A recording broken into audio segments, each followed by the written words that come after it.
Good evening, everyone. Given all of the events occurring in the world today, we have a war between Russia and Ukraine. What's popped up within the last few weeks, this war between Israel and Hamas. I don't view that war as a war between Israel and Hamas. I see something much greater in that, something that's wicked, something that is devious, and it involves a Western power. We have a possible war that could pop up at any moment between the United States and China over Taiwan. I do see a war. I see this actually occurring, a war between the United States and Iran. More accurately, a war in union with the United States and Israel with Iran. If you listen to the news media, you're hearing this expression Iran, Iran, Iran coming up all the time. You see, the masses are being socially engineered to have Iran in their psychoviscera. And Iran is being painted as a bad guy here, someone who is complicit. And knowing how many Americans think, we have a tendency of just going rogue and going blind. Those Iranians are bad. I remember many years ago when I was in the Air Force, I was at a technical school and we hosted two Iranian pilots, and it was my responsibility to be their host while they were here in the country. And these were two of the nicest individuals that one would ever want to meet. At that time, the Shah was running Iran. The Ayatollah Khomeini had not really stepped up on the scene yet. He was there, but he wasn't really in the international limelight. But when that 4 week technical training ended, these Iranian pilots had to go back to their country. They pulled me aside and they said, "We don't want to go back." I said, "What? We don't want to go back. Can you help us?" In other words, they were asking me if I can help them to defect. And I asked them, "Why don't you want to go back to your country?" Well, it was because they were in fear of their Shah, the Shah of Iran. I don't know all the details behind that, so don't ask me. All I know is that they didn't want to go back. So I contacted my commander. He took things into his own hands. I was just a sergeant, and it wasn't within my power to uh, make a defection happen. But I do believe that those two pilots, Iranian pilots, were able to remain here in the United States. But they were nice guys. They really were. They didn't have an ounce of malice in them. We fast forward to today, the United States wants to make Iran public enemy number whatever. Remember years ago when the United States government had claimed that the Iraqi government were hiding weapons of mass destruction. And they sold that narrative to the American public, and it sort of like gave a false justification to going to Iraq and bomb Iraq to submission. Some of you might be old enough to remember those images on television where there are missiles coming into Iraq, utter destruction. And we left Iraq in ruin. But it was one of those, oops, Iraq didn't have any stockpiles of nuclear weapons, but we had already gone in and done the damage. I see the same thing happening here. I see the United States, and Israel obviously is involved with all this, picking a fight with Iran. Now, I do believe that the creator of the heavens and the earth, he allows all of these things to happen to fulfill his lofty purpose that many of us cannot see. There's a scripture, I don't recall where it's at, but I'll put it on the screen here so you can read it for yourself. That God has his hooks in the mouths of all the nations, leading them to one place. See, the nations don't realize that, but God is drawing them all into a situation. What's going to happen is going to happen. If someone is going to be killed, they're going to be killed. If someone's going to be taken to captivity, they will be taken into captivity. These things will run their course. There will be massive destruction. There will be lots of death. There will be lots of finger pointing across the aisle, lots of propaganda, lots of lies. I believe very little of what I hear and see on the in the Western news media.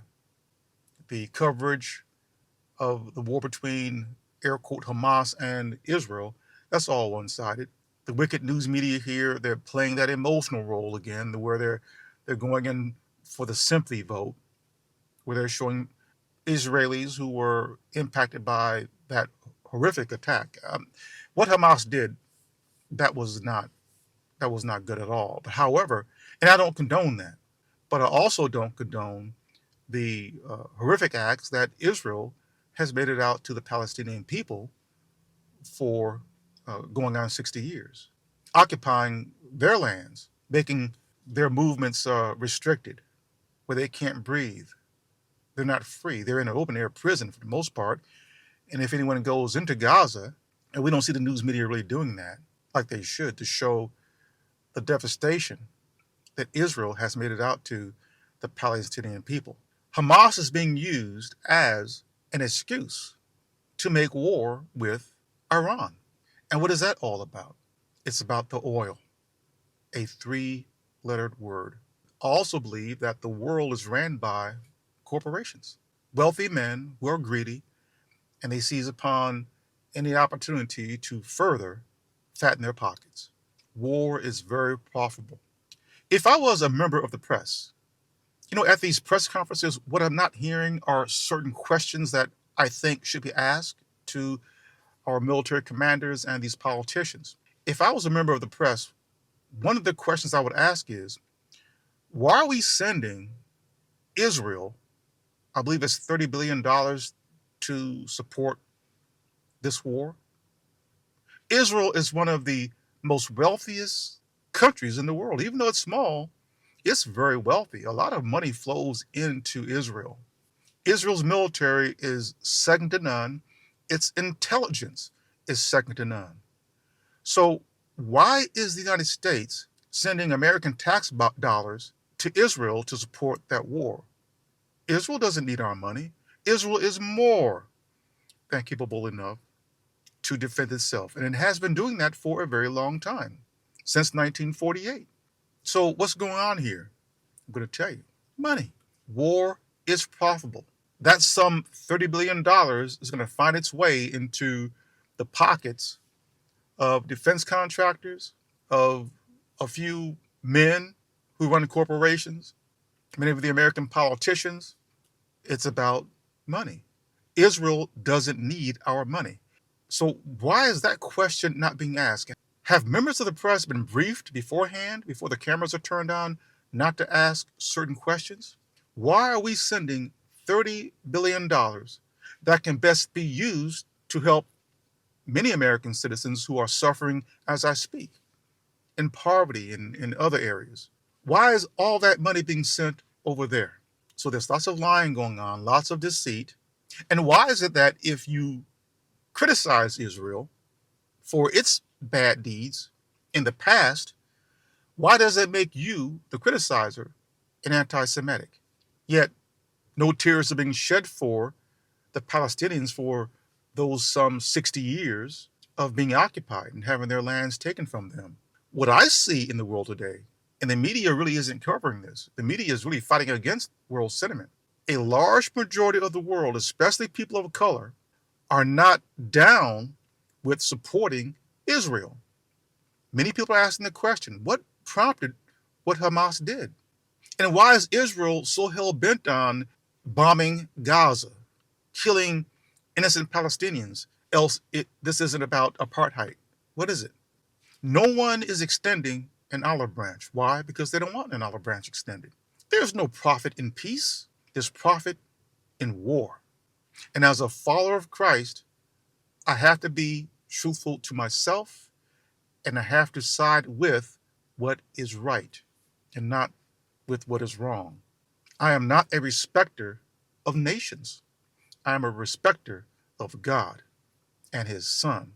And if murder and killing is wrong, whether it's done by Hamas or any other group or by the Israelis, it's wrong. I'm not taking a side of none of that.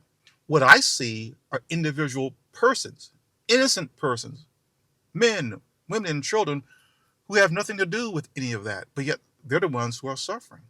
I guarantee you, if what occurred in Gaza occurred here in the United States on a very large scale, Americans would not be able to handle it. We'd lose our minds.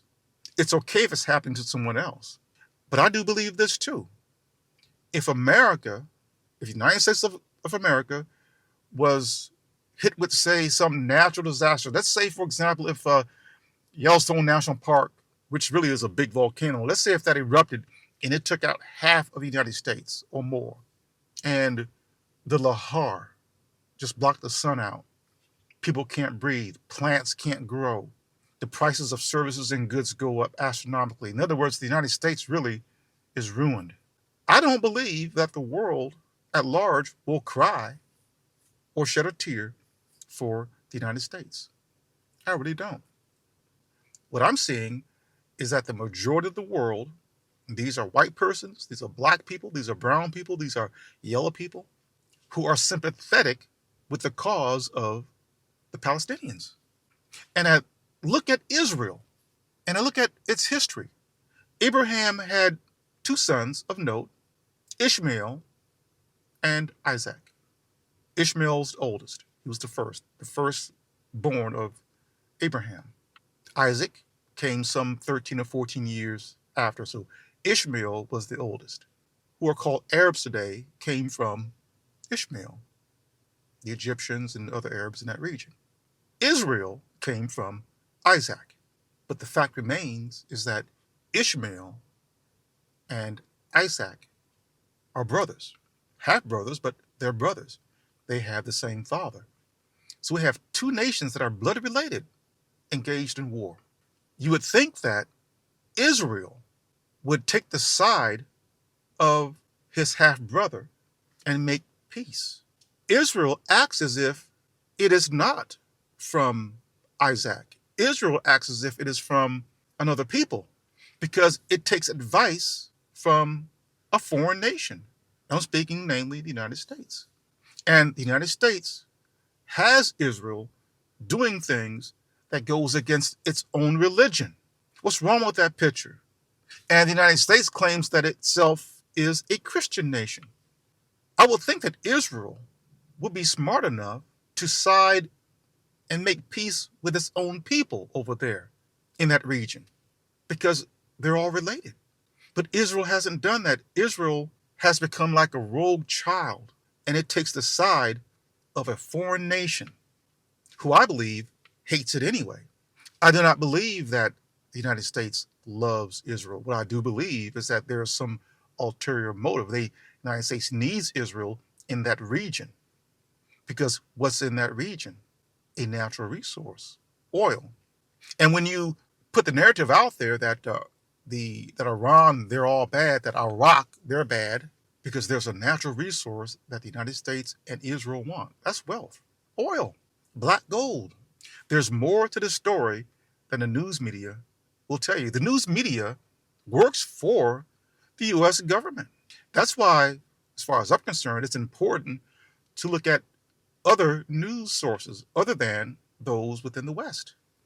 Because you're going to get propaganda. You're going to get a one-sided story. You're not going to get a well-rounded view as to what is happening. The news media in the United States today is akin to that newspaper that we saw when I was a kid coming up, the National Enquirer. It's all tabloid now.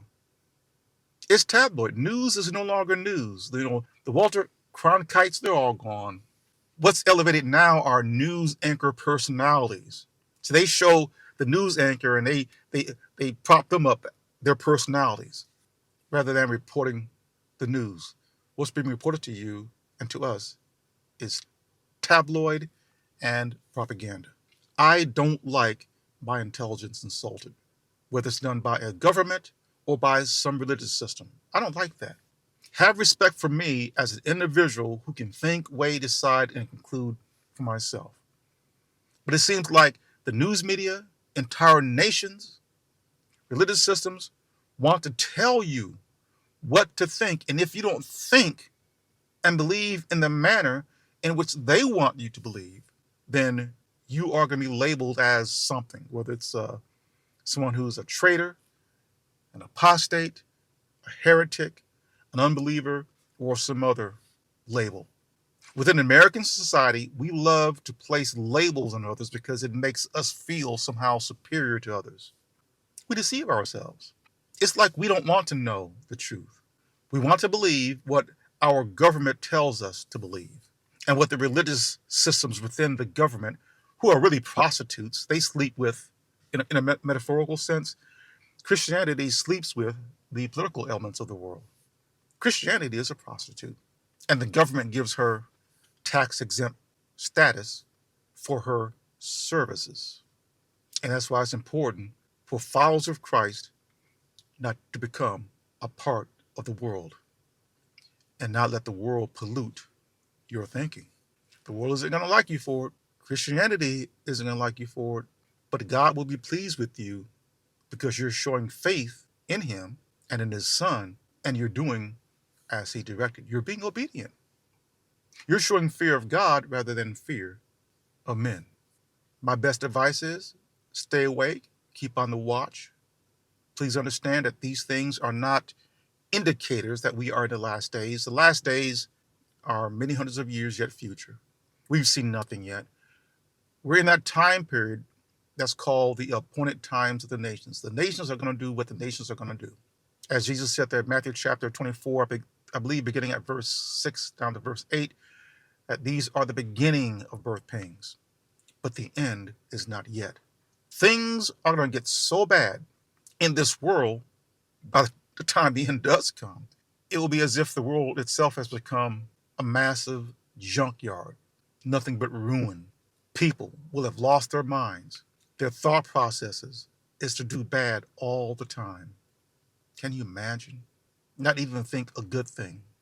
No one trusts anyone. Brothers betraying brothers. Children betraying their parents. Friends betraying their friends. It is going to get that bad. We've seen nothing yet. Don't let Christianity lead you to believe that, oh, things are happening. Jesus is coming back soon. We have a long way to go. What I do believe is that many Christians want to will into existence Jesus is coming back so they can escape the bad things that are yet to come. That's not going to happen. All of us are subject to that future great tribulation.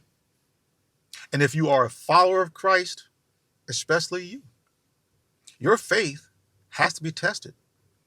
If you endure through that most horrific and terrible event, then you'll be saved to eternal life. You will be a minority in a vast majority of wickedness, a cesspool of wickedness. You will be encamped. Things will be so bad, the darkness will be so bad, it will appear as if God has forsaken us. It's like Jesus said before he died, my God, why have you forsaken me? Many don't understand what Jesus was saying there. Jesus was speaking prophetically. He was warning us. He was essentially saying, look, I'm going back home. I'm going back to where I came from. But for you, my followers, things are going to become so bad, you're going to cry out, my God, why have you forsaken us? It's going to appear as if God has forsaken us. People will call out in prayer to God for relief. No relief will come because Jesus has already told us that we will have tribulation. Why would we want to call out for relief when we've been told that tribulation is going to be coming our way? That shows a lack of faith. I am prepared, or I'm preparing myself for the tribulation that is to come. I'm not going to be surprised when it comes. I'm not surprised at anything that's happening right now. I won't be surprised at what's going to happen tomorrow or the next hour. I fully expect that I may join those voices and say, my God, why have you forsaken me? But that keeps me humble. And I will remember what my master and Lord said, you will have tribulation. Heaven will be shut up for a time period, for that time period of the great tribulation. No prayers, no supplications will reach God. We have to go through that terrible event. If you come out of it faithfully, if you endure it faithfully, on the other side, a bright day awaits us. Eternal life. Christianity isn't preparing anyone for what's to come. Christianity is saying, you guys are going into outer space. Jesus is going to come down and scoop us up off of the earth. Jesus never said that. Jesus said, you will have tribulation. And he said, hold your head up high. Have no fear, because your redemption is coming. Not that your redemption, you have it now, it's yet to come. It's coming. We're not saved. We will be saved if we faithfully endure the great tribulation. And I challenge Christianity on that. And I challenge any Christian. Jesus never said that you're going to heaven. God's kingdom comes down to the earth. So what need is there for you to go up to heaven? Jesus said in John chapter 3, verse 13, that no one has ever ascended to heaven except the one who came down from heaven. Who was the one who came down from heaven? The one that the world knows as Christ Jesus. And when he died, where did he go back to? The place that he descended from, heaven. You and I, we didn't come from heaven. I read in Genesis that we came up from the earth. And it is to the earth we will return. And it will be out of the earth that we be called back out of in the great resurrection. Christianity is not telling the truth. Many of you Christians have allowed yourselves to be misled and deceived. I was once like you. I don't make myself better or lesser than you. I know better than this. I'm simply saying is that I cried out to God and asked God, something isn't right. Help me here. And he did. How many of you Christians are doing that? You know deep down inside something isn't right. There are more than 45,000 contending Christian denominations fighting amongst themselves. You know that's not right. Christians fighting against Christians. Christian nations going to deadly war with one another. What's wrong with that picture? In the YouTube space here, we see it also. So-called Christians fighting against their Christian brethren. Call them all kinds of names and insults. Worse than people who are ungodly, in my view. You guys know something isn't right. Why are many of you afraid to call out to your God, the creator of the heavens and the earth, and you ask him to help you to see what's going on? That's what he's there for. Ask and you will receive. Ask through the office, through the only channel possible, through his son. Do not doubt. You will receive an answer. Don't rely upon Christianity to give you that answer. If you do that, your prayer to God was in vain, because you're not asking him and you're not even trusting him. You're trusting Christianity. You've got to be able to see that. It's through his son that you ask the Father, and it is through his son that you receive the answer. It is not through Christianity that you ask the Father, and it is not through Christianity that you receive the answer. Jesus said that I am the way, the truth, and the life, and no one comes to the Father except by me. Not through Christianity or through any religious system. These things must be forsaken in this world if you are to be a true worshiper of God and a follower of Christ. Your thinking will not be as the thinking of the majority of the world, or as some particular religious system, and there are many of them, would have you think and believe. You'll be out of all of that. That's all a big mess. You stand before God's throne. You worship him and you follow Christ because he's the one who knows the way to the Father. You forsake this world. You forsake its religions. Many have yet to see this. They're loyal to their religion. They're loyal to these fake and false images of a white God. God's invisible. God isn't flesh and blood. And even God's son, they make him flesh and blood too. People fall for that nonsense. I fell for it. I now see it as a deception, a great deception that many don't want to let go of because they don't see it as a deception. I know that this video will fall on the eyes of a few. If just one person listened, I'm happy. This is R. Jerome Harris, the disciple. Thank you for listening.